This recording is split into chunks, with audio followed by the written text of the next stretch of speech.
শেষমেশ কিন্তু অপেক্ষার অবসান হলো। তার কারণ হচ্ছে ইস্টবেঙ্গলের যে নতুন বিদেশি ভেনেজুয়েলার রিচার্ড সেলিস, সে কিন্তু শেষমেশ এসে গুয়াহাটিতে পা রাখলো।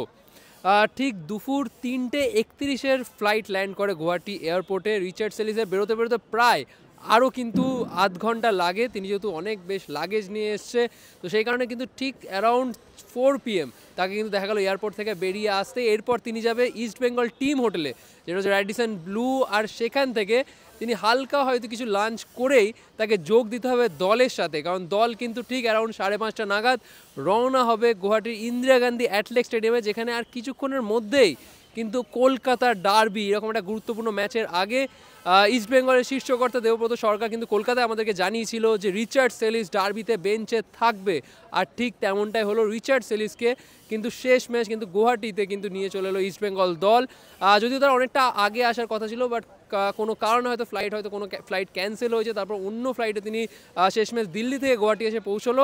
তার কিন্তু এই জার্নিটা কিন্তু দুদিনে, তার কারণ ভেনেজুয়েলা থেকে মাদ্রিদ থেকে দোহা থেকে দিল্লি, আর শেষমেশ দিল্লি থেকে গুয়াহাটি, প্রায় 2 দিনের ফ্লাইটের জার্নির পর অবভিয়াসলি তিনি কিন্তু বেশ ক্লান্ত থাকবে।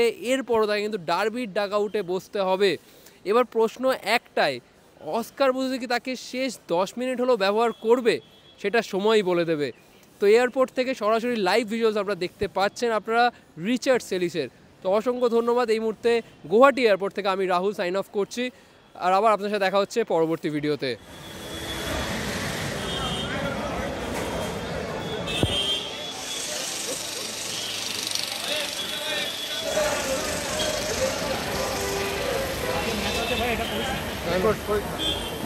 Selis. हेलो कौन से Hi Selis. आप भैया वो जाके सब वहाँ पर आए अगला खोल लेगा भी तो ये देखो